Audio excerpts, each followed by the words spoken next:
Alors, on est dans un cycle de 3 séances euh, sur le thème de la fusion avec l'unité. L'idée, c'est de s'orienter à la réalisation du soi. Ce sont des grands mots qui sont employés, mais ça doit avoir quelque chose de très concret pour nous. Et euh, ce qui s'approche de la réalisation du soi, souvent à travers des pratiques de vacuité, comme l'Orient en est friand, ici en Occident peut s'approcher à travers des pratiques de fusion avec l'unité, ce qui est très différent comme démarche, et s'inscrit assez bien, nous, par rapport à notre tradition monothéiste. C'est-à-dire, il y a une référence à Dieu dans nos cultures, culture judaïque, culture chrétienne, culture islamique, il y a une référence à Dieu. Et une foi en Dieu qui n'est pas développée en Orient. Donc, en Orient, c'est par rapport au vide du moi qu'il recherche à atteindre la réalisation du soi. Le résultat final étant le même, qu'on l'approche par la vacuité ou qu'on l'approche par la fusion, une foi en l'unité, le résultat est le même. Ce qui est intéressant, c'est intéressant pour nous dans notre culture, dans notre particularité, de rester proche de nos sources, de nos racines d'une certaine façon. Et j'ai amorcé à travers 3 séances une sorte d'introduction à ce que pourrait être la fusion, dont on va regarder 3 aspects principaux, qui est le premier, à travers le conte de Tom Pouce, nous avons posé la question d'un élan, d'un feu intérieur impérieux, d'un élan puissant, qui est une base absolument indispensable dans la quête, dans la quête spirituelle. C'est une sorte de moteur, le feu, l'élan intérieur, et le conte de Tom Pouce en traduisait bien ce que ça peut être. C'est-à-dire que ça correspond dans ce feu intérieur, cet appel impérieux en nous, dont Tom Pouce est une bonne figure, correspond à une certaine réalité de notre place dans l'économie du tout, qui est d'être un réactif, un catalyseur. Vous vous rappelez, on a regardé ça. Tom Pouce est remarquable par ce fait-là, outre le fait que, bien sûr, il traverse l'histoire d'une manière assez rocambolesque. Néanmoins, on voit bien qu'il est une sorte de feu qui traverse l'histoire et accélère tout, comme un catalyseur, qui est la fonction d'un être humain. Un être humain est une sorte de présence créatrice dans l'économie du tout, qui donne lieu à une production importante sur la surface de la Terre, au niveau global, planétaire. C'est le fait d'une disposition créatrice qui le caractérise. Donc ça, c'est un premier élément. C'est-à-dire ce que nous sommes, l'être, notre être, et ce que nous travaillons là dans les maisons de lettres, est le premier ingrédient pour une quête de réalisation du soi. Je n'ai pas dit de soi, j'ai dit du soi, c'est-à-dire cette sorte de réalisation de la conscience, dont on a des aperçus à travers les moments lumineux. Donc, si vous gardez une présence, une mémoire de vos moments lumineux, des moments d'absolu, des moments d'éveil de conscience que vous avez pu connaître, c'est de ça dont nous parlons, c'est cela que nous recherchons, c'est le retour vers cette dimension-là dont il est question là, dans ce que nous voyons ensemble. Je pense que bon, pour certains individus, c'est une chose qui a beaucoup d'importance, de pouvoir revenir. Avoir connu des moments comme ça, de cette réalité, de la réalité absolue, et de pouvoir y revenir, ou en tout cas de cheminer pour y revenir, ça peut avoir une importance. Nous sommes certainement des gens de ce type. En tout cas, c'est ce sujet-là que nous traitons dans ces 3 séances, donc sur la fusion avec l'un, l'unité.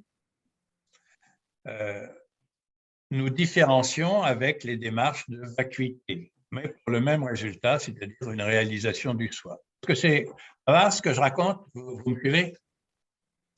Alors, premier ingrédient, on l'a vu avec tous, il faut un feu, il faut un appel d'être, il faut un appel puissant, un élan puissant, qui déjà a une caractéristique créatrice et qui fait qu'on est dans notre existence impliqué à créer. Donc, regardez, vous, les uns les autres, comment vous êtes impliqués à créer d'une façon ou d'une autre. Que ce soit artistique, que ce soit psychologique, que ce soit entrepreneurial, peu importe.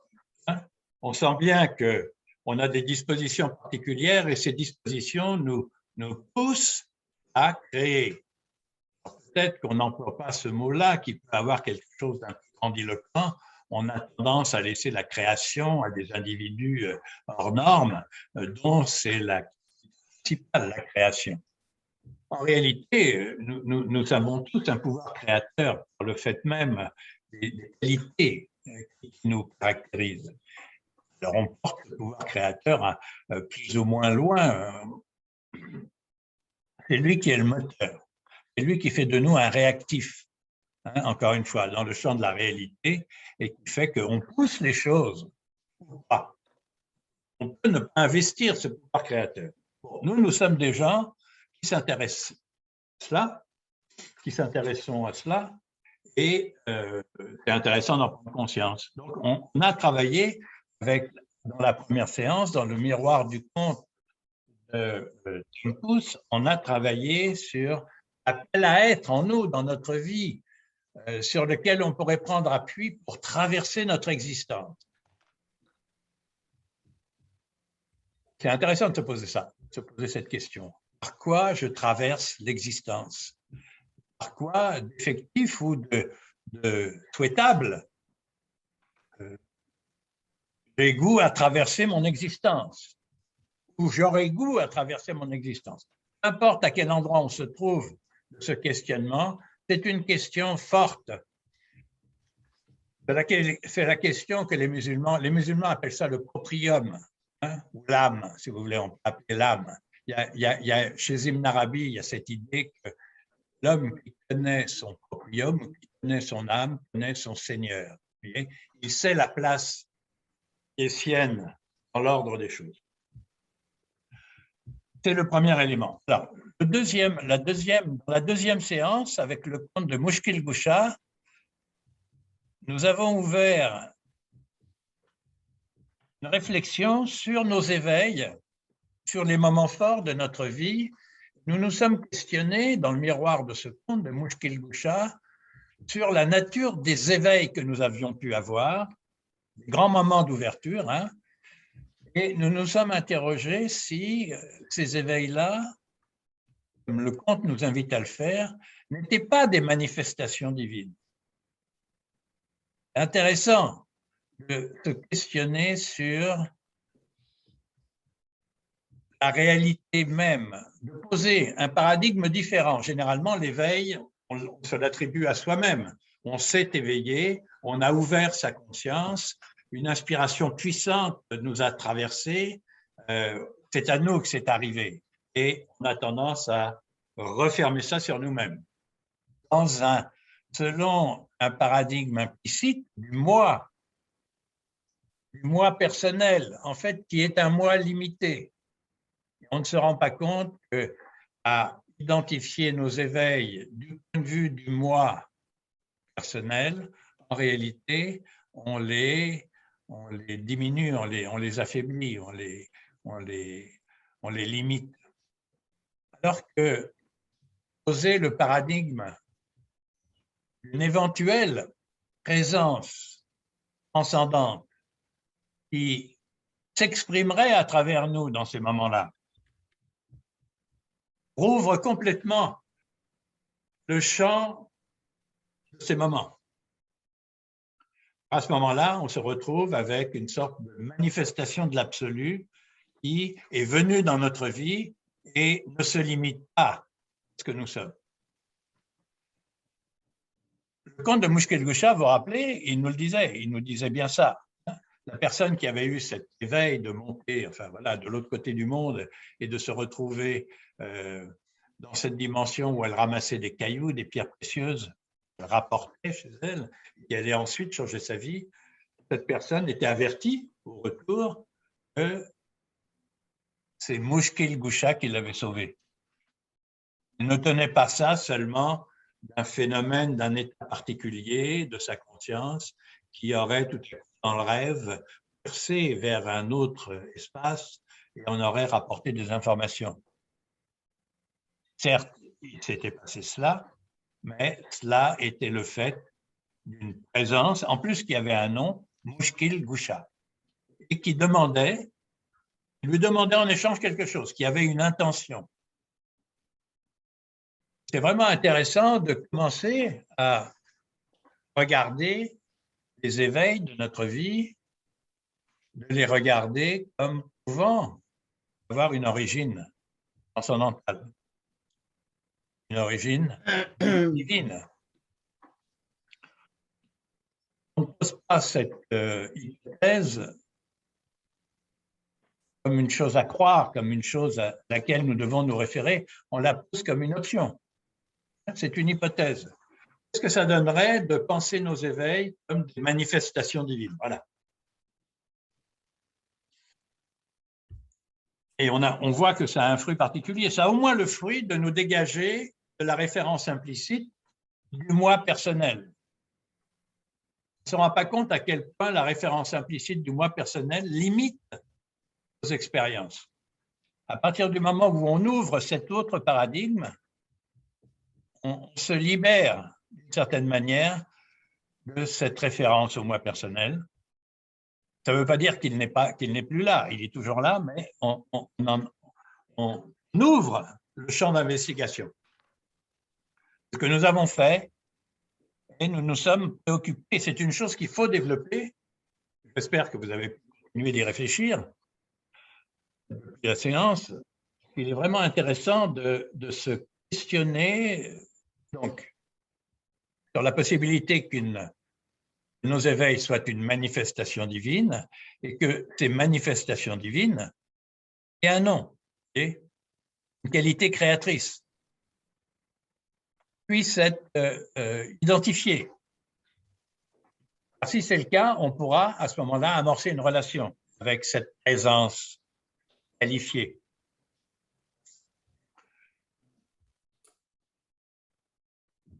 Donc, nous avons échangé autour de ça. Nous nous sommes posé cette question et nous avons échangé autour de ça. Aujourd'hui, dans cette troisième séance, nous allons travailler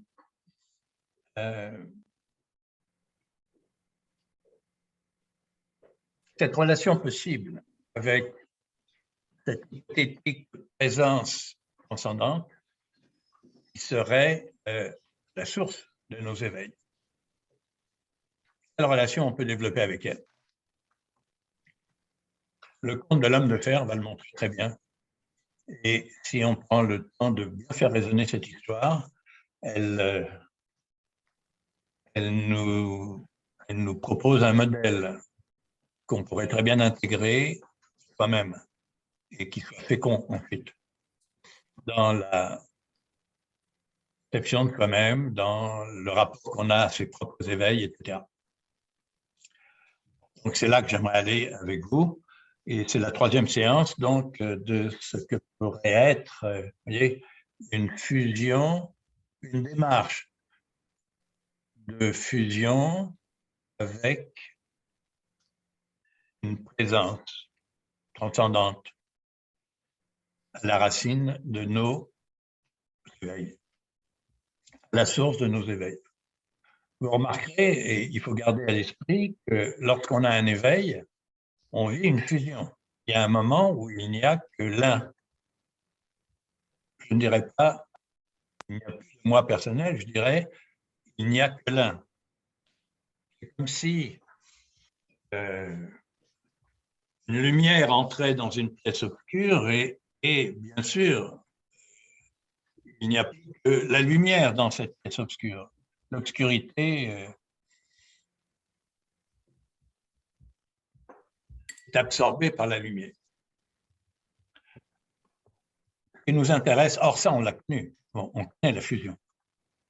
Dans nos éveils, si on fait attention, dans ces moments forts, dans les moments lumineux, on a expérimenté la fusion. Et où domine l'un. On pourrait dire où nous sommes en unité. L'unité est un état, l'un est l'origine de cet état, c'est-à-dire l'un nous a réunis à lui. Si c'est une présence transcendante, qu'on lui donne le nom de l'un, l'un nous a réunis à lui et on a vécu une unité avec l'un. Et c'est une fusion. J'insiste sur le mot fusion parce que la fusion, donc nous la connaissons dans les moments lumineux, mais nous la connaissons dans beaucoup d'autres domaines de notre vie. La fusion est en fait quelque chose que l'on connaît assez facilement. Si vous prenez les domaines d'excellence que vous caractérisent, certains sont thérapeutes ici, on peut prendre ça en exemple, en référence. On voit bien un thérapeute qui fonctionne bien, il reçoit son patient et tout à coup, dans l'inspiration, il a les réponses. C'est-à-dire la personne pose une question, la réponse jaillit, elle traverse le thérapeute. Ou si vous êtes un avocat remarquable, c'est la même chose. Ou un médecin remarquable, c'est pareil. C'est-à-dire, quelle que soit la question le défi qui se présente à vous, en professionnel que vous êtes, dans votre domaine d'excellence, en réalité, ce qui fait qu'on vous qualifie d'excellent ou qu'on parle d'excellence, c'est que vous êtes en fusion. C'est-à-dire que votre technicité fait un avec le problème. C'est la solution au problème. C'est-à-dire le problème, la solution au problème, sont une même chose. Et c'est dans le vecteur, dans le miroir du thérapeute du professionnel que tout à coup c'est réuni. Fusion. Je ne pense pas que je dis des choses extraordinaires là, en racontant ce que je raconte. Enfin, ceux qui font du coaching, qui accompagnent les gens ou les thérapeutes savent bien ce genre de choses. D'ailleurs, il y a des démarches d'excellence où il y a des apprentissages de l'excellence, de la pratique de l'excellence qui reposent là-dessus, mais qui ne t'énoncent pas comme ça. C'est de la fusion. La relation amoureuse, d'une certaine manière, on tend à la fusion. Voilà. C'est-à-dire que la fusion, l'amour d'une mère et de son enfant, connaît des moments de fusion. La fusion est une chose que nous connaissons tous, mais que nous ne reconnaissons pas plus que ça, ou dont nous nous défendons souvent, parce que dans la fusion prennent naissance des comportements addictifs qui vont nous rendre dépendants, etc., et abîmer tout. Et, la fusion est quelque chose qu'on connaît tous. On connaît tous, alors évidemment, on n'a pas la puissance des moments lumineux, mais qu'il y a quelque chose qui peut se connaître à bas bruit. Et c'est intéressant de mesurer que la fusion peut se vivre légèrement, peut se vivre comme à bas bruit. Parce qu'on a tendance à voir la fusion des moments lumineux comme quelque chose de vraiment très puissant. Et c'est vrai, c'est très puissant. La fusion peut s'exercer à différents niveaux. On peut dire de puissance, de manifestation. Bref, le conte de l'homme de fer nous éclairait vraiment et j'aimerais donner quelques clés par rapport à cette histoire pour que nous en profitions et allions regarder dans notre vie comment, dans l'aspiration au retour vers cette origine, ce conte-là nous offre un modèle intéressant. Il pourra nous aider à regarder nos moments d'éveil avec peut-être davantage de fécondité ou plus d'ouverture que nous en disposons, ou en tout cas qui mérite vraiment d'être travaillé. Alors, dans le conte de l'homme de fer, je vais essayer d'être assez rapide. On est polarisé sur l'aventure du jeune homme aux cheveux d'or. Vous vous rappelez, le fils de roi qui, à l'âge de 8 ans, est enlevé par un monstre, qui a été attrapé. Il a un très, très grand pouvoir. Hein. C'est quelqu'un qui avait stérilisé la forêt. Ceux chasseurs qui entraient dans la forêt disparaissaient. Et on n'y pouvait rien, au point qu'il avait fallu interdire la forêt. Et un jour, il se fait attraper, il se laisse attraper, à la différence de ce qu'il faisait précédemment, hein, où il avait tout ce qui entrait dans la forêt disparaissait. Là, il s'est laissé attraper par un chasseur courageux, qui en fait, il s'est laissé attraper. Il est volontairement attrapé. Le temps étant venu de démarrer en fait un cheminement de délivrance à travers le fils du roi qui a une propension à l'or. Il s'avérera que cet homme de rouille, cet homme sauvage, de rouille, hein, couvert de rouille, il s'est laissé prendre, on enferme donc dans une cage. En fait, à voir avec l'or, avec l'infinitude, hein, où représente l'or. Quand il enlève l'enfant, il se fait ouvrir la cage par l'enfant et il enlève l'enfant qui jouait avec une balle d'or. Hein, et à cause de sa balle d'or, a désobéi à ses parents. Donc, quand il enlève l'enfant, il l'emmène, il se réfugie au fin fond de la forêt et il l'emmène à proximité d'une source qui a cette particularité qui apparaissent des serpents d'or, des poissons d'or et une eau extrêmement pure. Donc, on sent bien qu'on est comme à un lieu d'origine. Hein. Et cet homme, ce sauvage, ce couleur de rouille, qui se fera appeler l'homme de fer, hein, donc couvert de rouille, commençant à se nettoyer l'homme de fer, Jean de Fer,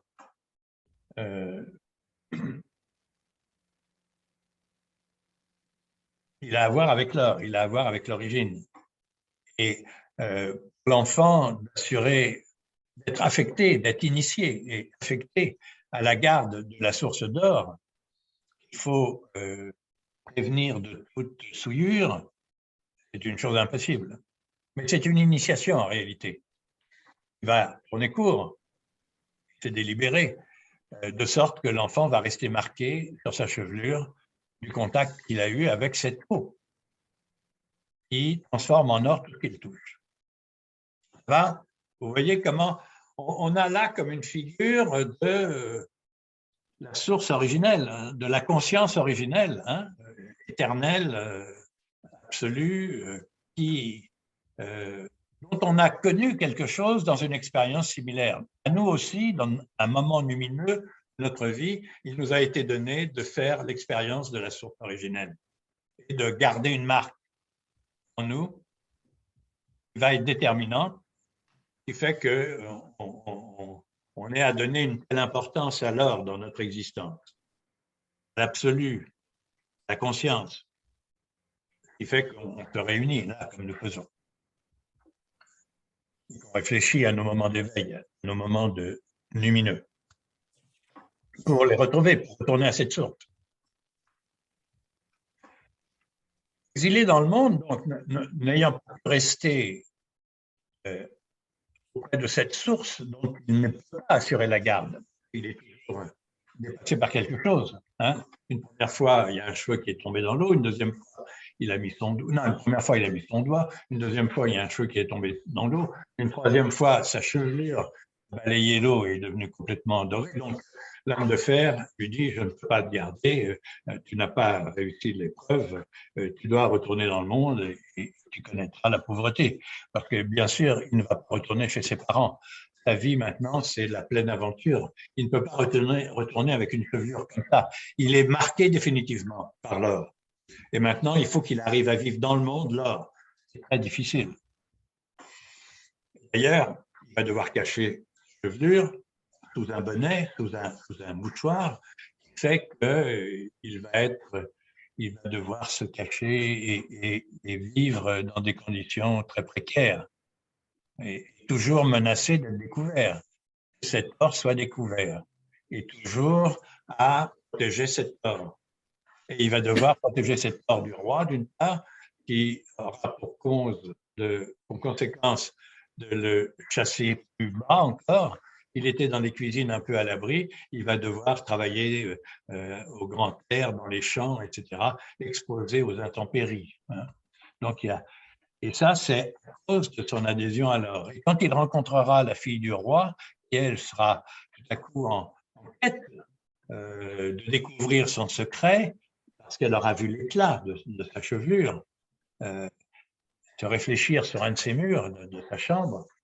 Quand la princesse l'approchera de trop, il sera obligé de se couper d'elle pour garder, pour garder son or, pour garder son or de la souillure qu'aurait représenté l'espèce de curiosité de la princesse. Pourtant, il est appelé à reconnaître cet or. Et que lui-même, d'ailleurs, demandera à épouser. Donc, on sent bien que c'est un grand sacrifice qu'il fait quand il tient la princesse au loin pour préserver cet or. Donc, la première démarche de ce jeune homme, et on est vraiment à suivre son aventure, hein, quand on avance dans le conte, la démarche première de ce jeune homme, c'est de préserver l'or de toute souillure, l'or de sa chevelure, qu'il n'a pas fait à la source quand il y était, nous-mêmes, que nous n'avons pas pu faire quand nous y étions. Dans un moment lumineux, nous avons été à expérimenter l'or absolu comme ça, de manière plénière, nous n'avons pas pu maintenir ça. Nous en avons été chassés, gardant dans notre exil une nostalgie profonde pour cette chose. C'est ce qu'il vit. C'est la première ligne, hein, c'est-à-dire marquer de l'or sur sa chevelure, en alerte à préserver cette or de souillure. Il traverse toute l'histoire avec cette rigueur, hein, de ne pas permettre que l'or soit dévoyé, soit abîmé. C'est sa ligne de fond. Il ne peut pas se limiter à cela, parce qu'il est dans la vie et lui-même est traversé par des désirs, des appels, des rencontres. D'avoir rencontré la princesse, lorsque le royaume de la princesse est attaqué, mis en péril, eh bien, il va vouloir participer au combat et défendre ce royaume. Et comme l'homme de fer lui avait dit, si tu es dans le besoin, va alors à la lisière de la forêt et appelle-moi, je te secourrai. Alors, il commence une relation directe avec l'homme de fer, qui n'a pas été le cas, hein, jusqu'alors. Il avait eu la relation dans la forêt, mais qui était celle d'une enfance un peu, voilà, les premiers moments. Et il y a eu un long temps où il n'a été que, d'une certaine manière, à se défendre, à se protéger. Et là, voilà que naît quelque chose, un nouveau type de demande en lui. Et là, il se tourne vers l'homme de fer qui lui a promis, s'il était en besoin, donc de venir à son secours. Là, il va à la lisière de la forêt et l'homme de fer lui donne un cheval pour aller à la guerre, mais plus que ça, aussi tout un escadron de fer avec lequel il va aller à la guerre, remporter la victoire et délivrer le royaume. Mais il aura cette attitude tout à fait particulière, qui est assez importante à reconnaître, de tout rendre à l'homme de fer, de retourner, une fois qu'il a fait ça, vers l'homme de fer et de lui rendre son escadron de fer avec lequel il a remporté la victoire. Donc c'est intéressant de voir comment il se conduit dans la relation à l'homme de fer. Okay. Et en tout cas, ça c'est très marqué. Il refera la même chose quand deuxième désir, une deuxième demande pressant en lui, la princesse et son père voulant identifier quel a été le chevalier qui a participé à cette victoire. Donc, à la recherche de ce chevalier, ils annoncent des fêtes où là, il faudra attraper la balle d'or de la princesse et à cette faveur peut-être identifier le sauveur, celui qui est le chevalier merveilleux qui a donné la victoire. Bref. Et là, il va demander à l'homme de fer d'être celui qui attrape la balle. Vous voyez, c'est un désir plus avancé. C'est pas sauver la princesse et son royaume, c'est être reconnu par la princesse, être élu, être reconnu en même temps qu'il doit se cacher. Il se cache toujours.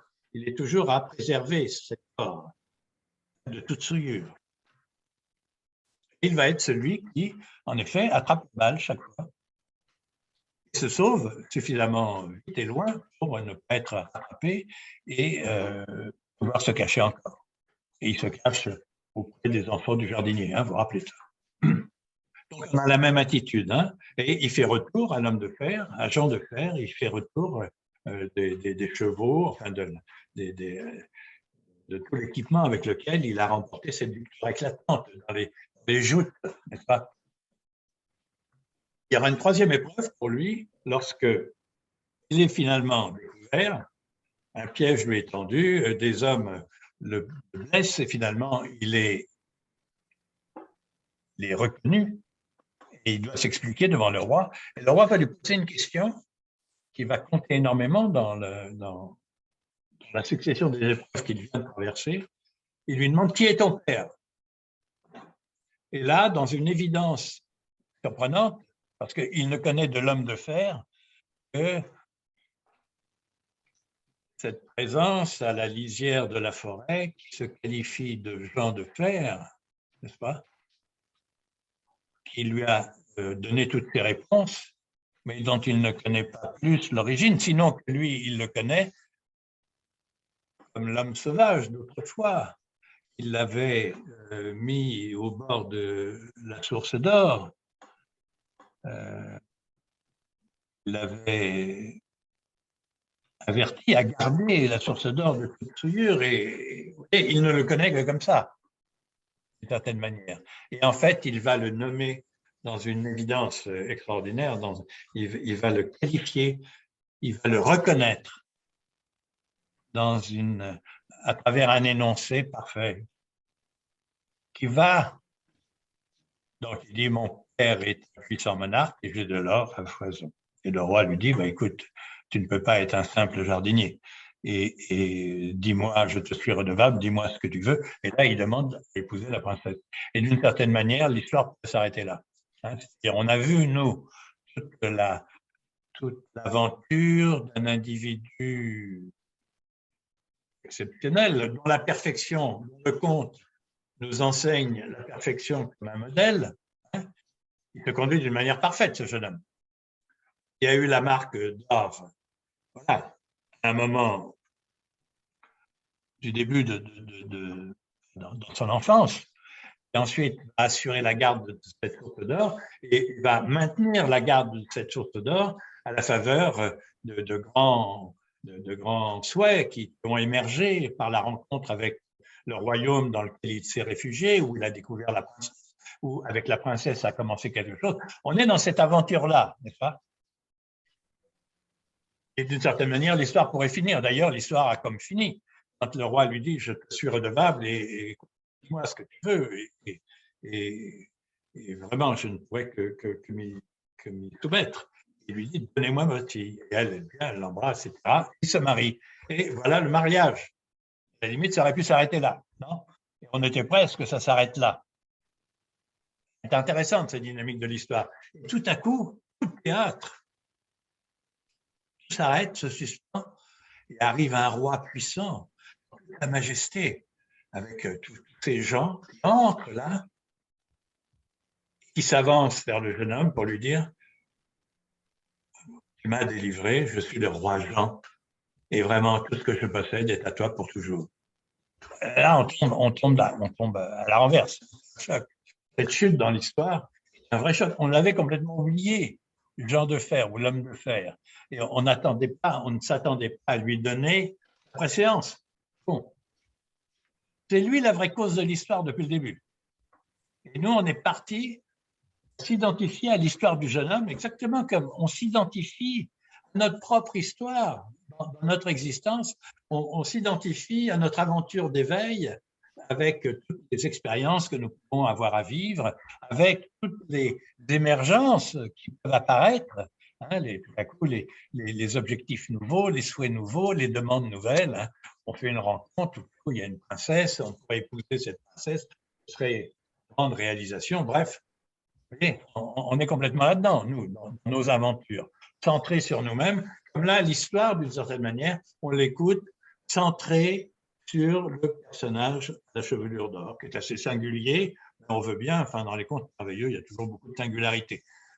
Et il y a voilà, il s'agit de l'or, il s'agit de grands espaces, sûr, hein, de racines du merveilleux, c'est conséquent, mais on n'imagine absolument pas que à travers cette expérience du jeune homme, à travers son évolution dans les phases successives de l'histoire, qui sont très précises, hein, auxquelles on pourra revenir et qui pourront être comme un modèle, eh bien, en réalité, se déploie, se libère la pleine expression d'une figure transcendante.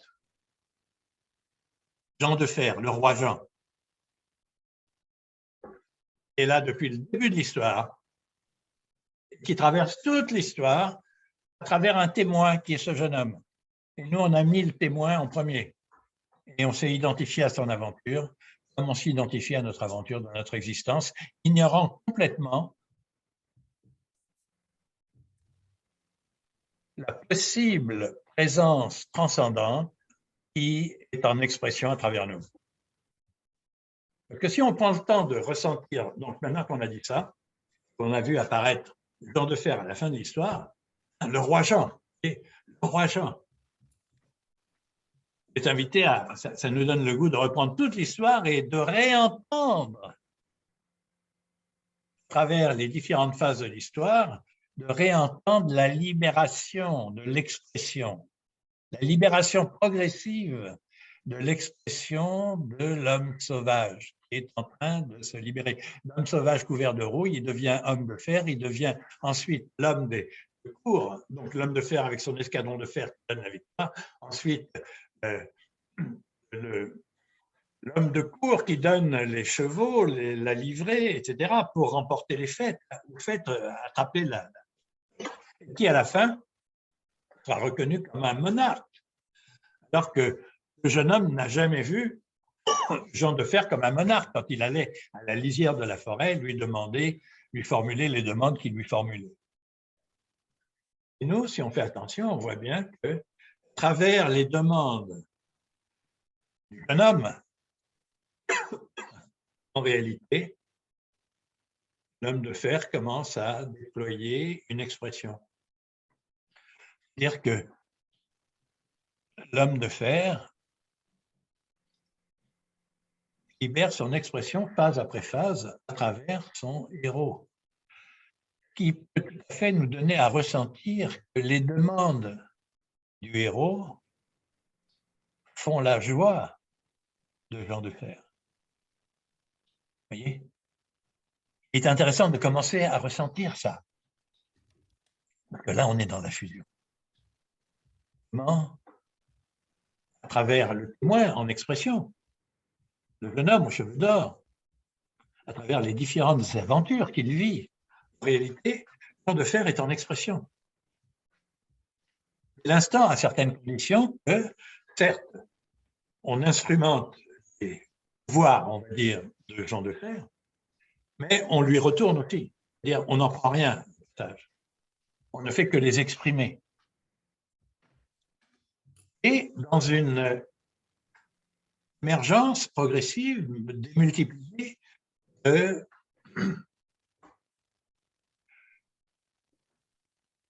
demandes, de souhaits qui sont très très proches de la vie, qui sont, vous voyez, Ce que demande le jeune homme, d'être celui qui a attrapé la balle de la princesse, vous voyez, il est intéressant. Bon, voilà, c'est comme les souhaits de la vie, si vous voulez. On est dans la vie, quoi. Un jeune homme, il est amoureux, voilà, il demande d'être celui qui aura la singularité de pouvoir sauter parmi les autres et d'être reconnu. Voilà. Et ça, il est intéressant de ressentir comment c'est la joie de l'homme de fer. Comment dans notre vie, nous sommes créatifs, créateurs, hein, là où nous traversons notre existence avec un vœu d'être, comme on l'a déjà vu, là où on est réactif, un catalyseur, comment nous sommes la joie d'une instance transcendante qui, on ne sait pas où elle est, qui est en arrière-plan, et en fait, qui est la source même de tout ce qui se passe, si on regarde bien.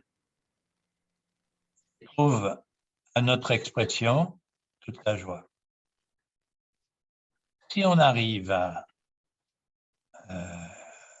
regarder ça, on arrive à ressentir ça, et à se ressentir dans notre existence, à nous ressentir de la sorte, eh bien, nous pourrons ouvrir ce paradigme donc d'une présence qui, à travers nous, dans des moments de fusion, est en expression et se réjouit à travers nous, à travers ce qui compte pour nous. Là où les choses comptent pour nous, c'est là où nous sommes avec notre vœu d'être. Hein. Vous en convenez de ça. Hein. C'est ce que nous avons posé avec la première séance. Donc, si on regarde bien ça, à cet endroit-là, là où nous sommes appliqués, là où nous sommes vraiment alertes, là où nous sommes en appel, là où nous sommes portés par un élan, c'est là qu'est notre aventure. Alors évidemment, on se repose, on s'arrête, on traîne, vous voyez, on fait beaucoup de choses on se distrait de mille une manières ailleurs. Ça n'a pas d'importance. L'essentiel est que nous donnons un minimum d'attention. Comme on avait dit hein, dans la première formulation, l'attention exclusive à l'être. Il importe que nous ayons une attention exclusive à l'être, dans laquelle il y aura des trous, il y aura des failles, etc. Mais il y a une attention première à l'être. Il nous rend créateurs, nous donne une présence créatrice dans le champ de l'existence.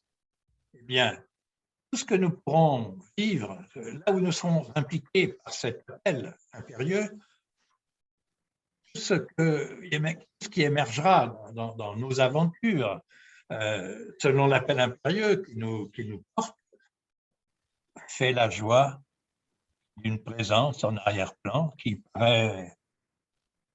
ne paraît pas là. On appelle quelquefois, qu'on appelle. C'est vrai qu'on l'appelle. Hein, on appelle quelquefois la confiance, on appelle l'absolu. On ne sait pas trop comment l'appeler, vous voyez, on ne sait pas trop comment vivre avec cette présence. On ne sait pas trop s'il faut y croire ou pas. Vous savez, c'est cette histoire du Bouddha à qui un dévot vient voir en disant « Est-ce que Dieu existe ?» Et il lui dit « Non, Dieu n'existe pas. » Puis après, vous connaissez cette histoire. Après, il y a un athée qui vient le voir et qui lui dit « Est-ce que Dieu existe ?» Il lui dit « Oui, oui, Dieu existe, bien sûr. » Bon, tu pourrais penser que Dieu n'existe pas. Bien sûr, Dieu existe, le Bouddha. Après, il y en a un qui vient le voir le soir et qui lui demande tout ça devant les disciples, c'est un peu perdu, il faut dire. Et puis il y en a un qui arrive et qui lui dit, qui lui demande est-ce que Dieu existe, et Bouddha ne lui répond pas, il ferme les yeux, il s'abîme dans le silence. L'autre, voyant qu'il ne répond pas, mais qu'il est là, peut-être qu'il va répondre, en tout cas il s'est mis en silence, il ferme les yeux à son tour, et il entre lui aussi dans le silence, et peut-être 20 minutes plus tard, voilà, 20 minutes, une demi-heure plus tard, ça y est, l'homme est complètement rasséréné, il touche le pied du Bouddha et il lui dit merci. Et il s'en va. Alors, ils disent, mais quoi, qu'est-ce qui s'est passé? On ne comprend pas. D'abord, tu as dit que Dieu n'existait pas, ensuite, tu as dit que Dieu existe, et puis à ce que là, tu n'as pas répondu. Ici, si, je l'ai emmené dans le silence. Et entrant dans le silence, il est entré dans sa conscience. Et là, bien sûr, il a expérimenté Dieu. Il n'y avait rien à dire. Il a expérimenté Dieu. Et donc, cette histoire, elle nous raconte l'histoire de Bouddha Voilà. On pourrait dire qu'elle est là dans l'histoire de l'homme de fer. C'est-à-dire le jeune homme, il fait plein de choses, etc. Mais en réalité, derrière lui, il y a une présence qui se réjouit. On va dire ça. On va prendre ça. Mais ce qu'on peut expérimenter de plus sensible, c'est la joie, le Jean de fer, toutes les demandes, toutes les aventures de son témoin, qui lui suit sa vie, suit son aventure, n'est-ce pas? Et certainement, après la fin de l'histoire, continuera son aventure, présent, Jean de fer, présent dans sa vie, et ils seront ensemble. Et ils vont vivre, alors vraiment.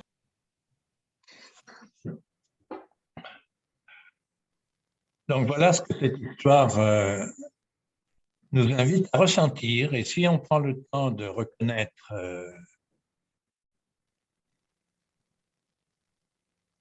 ce qu'elle invite à ressentir, on a là un modèle de ce que peut être fusion avec la présence dans l'existence, là où on est impliqué en création, là où on est, notre appel impérieux nous emporte.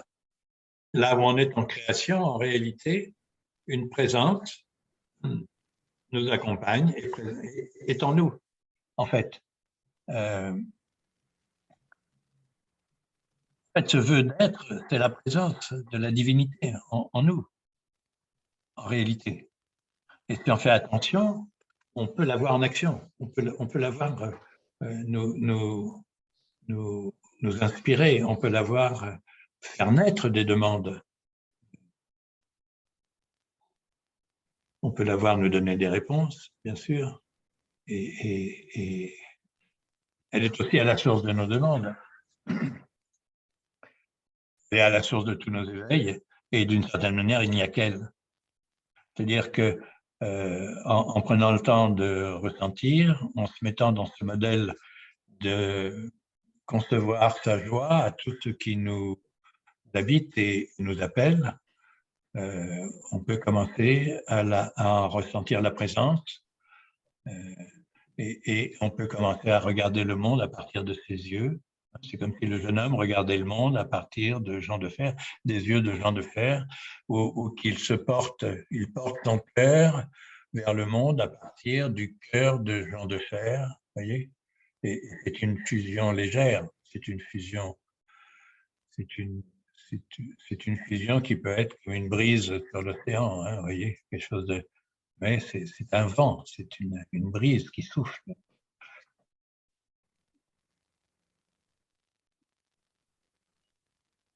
Et ensemble, ils font quelque chose. C'est-à-dire, on peut imaginer qu'à la fin de cette histoire, donc, Jean de Fer étant venu se manifester comme le grand monarque délivré, en pleine expression, à qui il donne, et qui donne tous ses pouvoirs, qui partage tous ses pouvoirs avec le jeune homme, qui est en train de se marier, bien, on sent bien qu'il va régner avec Jean de Fer. On a vu comment il obtenait tout de Jean de Fer, et il va conduire son règne en obtenant tout de Jean de Fer. Alors peut-être formuler les objectifs du royaume à partir de Jean de Fer, recevoir les moyens de Jean de Fer, c'est-à-dire être avec Jean de Fer, être ensemble. Vous voyez, un peu dans une sorte de, un peu comme généralement on peut se faire une idée de ce qu'est la relation christique. Voilà. C'est-à-dire, c'est un peu cette double instance en nous, à la fois de fils et de père, ou bien de mentor et de mentoré, de coaché et de coach. Et peut-être qu'aujourd'hui, le patriarcat n'est plus tout à fait assimilable. On a du mal à le digérer, le patriarcat, parce que souvent est associé au père, à l'image du père, le père dans le patriarcat. Vous voyez, et donc fils d'un père. Jésus a bien montré ça dans la relation christique, comment le fils a un père et comment le fils fait avec son père. Il demande à son père Et son père lui donne tout ce qu'il demande, il lui donne. Hein. C'est ce que dit Jésus quand il va ressusciter Lazare. Il dit, hein, mon père, toi qui m'as donné tout ce dont j'ai eu toujours besoin, là, je te demande encore cette chose, de ressusciter Lazare. Et je sais que tu ne me le refuseras pas. Voilà. Mais il prend le temps de l'énoncer, de le montrer. Il nous montre un modèle. Alors peut-être que le modèle du fils et du père est plus tout à fait, c'est peut-être pas le meilleur modèle aujourd'hui à notre époque, mais aujourd'hui on est plus peut-être à imaginer une relation de mentor, de mentorat, vous voyez, de mentor. Un mentor est quelqu'un qui, voilà, mentoré, accompagné par son mentor, fait des choses remarquables. En tout cas, en mode de fusion, vous voyez, en unité. Cette histoire nous laisse entendre, si on peut percevoir cette joie, modélisée, elle nous offre comme un modèle d'une présence partagée où tout ce que l'on fait, on le fait par les yeux d'une transcendance ou le cœur d'une transcendance. C'est comme il est dit dans le Coran ou dans la parole du prophète, comment c'est? Oui, Dieu dit, lorsque mon adorateur s'avance vers moi avec toutes ces initiatives surérogatoires, je l'aime. Et lorsque je l'aime, je suis son ouïe, je suis sa vue, je suis son pas.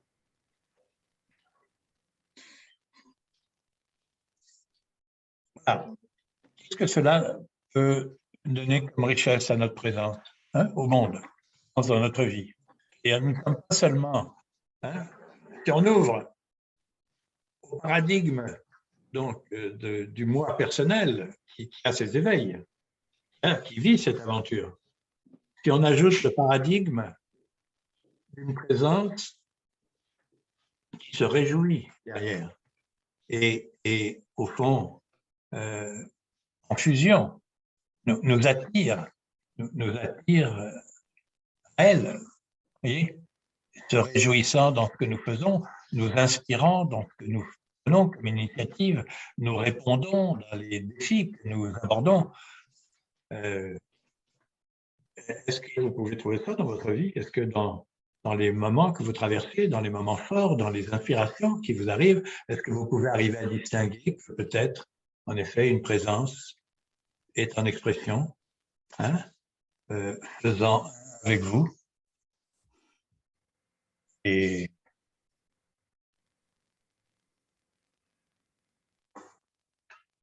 apparaissant à partir d'une infinitude que nos projections ne peuvent pas limiter, puisque nous sommes en fusion. Le moi limité reste en retrait. Voilà ce qui me semble, on peut ouvrir avec cette histoire. J'espère que c'est pertinent pour vous. En tout cas, ça nous invite à reconnaître dans les moments forts de notre vie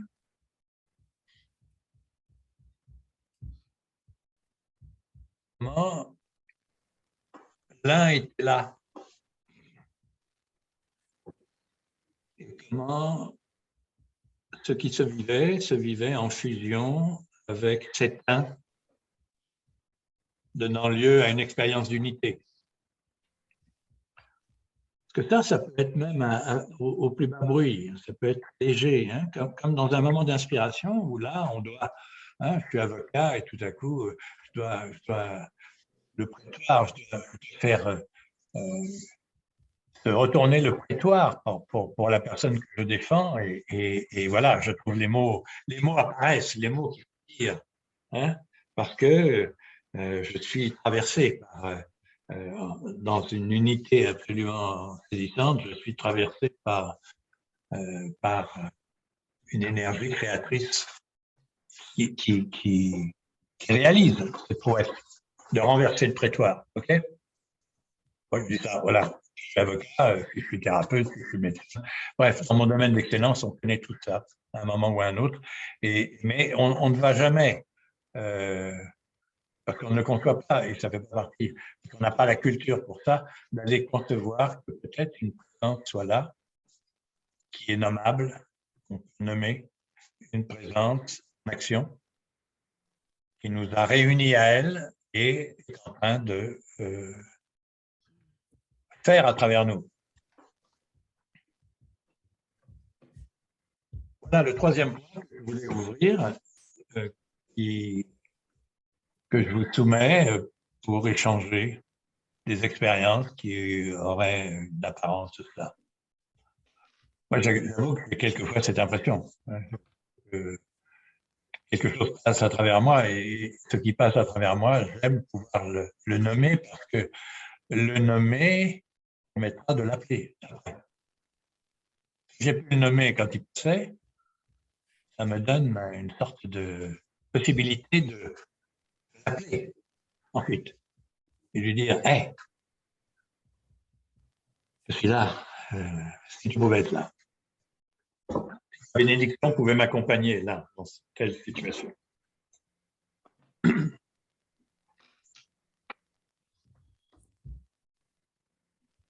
Au fond, quand j'ai commencé le travail des maisons de lettres, à un certain moment est venue l'idée de bâtir quelque chose sur la fusion. Ah, voilà, on vient de le faire. Et je ne sais pas d'où c'est sorti ce truc-là. Sinon, c'est sorti, vous voyez, dans le mouvement de ce qui se construisait. Et là, maintenant où j'avance, voilà, c'est fait, donc au moins une petite introduction à la fusion. Et là, je peux dire que maintenant, il y a une autre demande qui vient de surgir, qui est la vie éternelle maintenant. On peut vivre la vie éternelle maintenant. Alors, évidemment, c'est à voir avec la fusion, c'est sûr. C'est une demande après. C'est la vie éternelle maintenant, c'est possible. Et j'ai commencé à travailler ça. Et j'aimerais qu'on se risque là-dedans, ça peut être intéressant, dans les réunions à venir. Est-ce que je dis quelque chose de pertinent? Est-ce que ça vous ouvre un espace? Est-ce que ça vous inspire? Est-ce que ça vous donne goût de répondre? Ou ça vous fait porter un regard sur vous-même? Voilà, c'est un regard du côté. Déjà, avec Mushkil Goucha, on avait ouvert cet espace, c'est-à-dire de concevoir que les moments d'éveil, ce pas des manifestations divines. Alors, bon, c'est une appellation un peu forte, mais ces manifestations de transcendance. Le conte de l'homme de fer le dit aussi, et il parle d'une relation entre les deux, voyez, semble-t-il. Et comment on peut être en fusion, comment on peut être en unité. Réunis à l'un, on peut se retrouver à vivre des moments forts. On peut regarder nos moments d'éveil comme des moments conjoints, vous voyez, avec une présence qui s'exprime à travers nous. Et nous porte beaucoup plus loin qu'on pourrait se porter soi-même quand on est identifié à son moi personnel. Vous voyez, c'est un peu la distinction. C'est pas tant par le vide du moi personnel que par la réunion à l'un. On peut s'avancer vers cette réalisation plénière.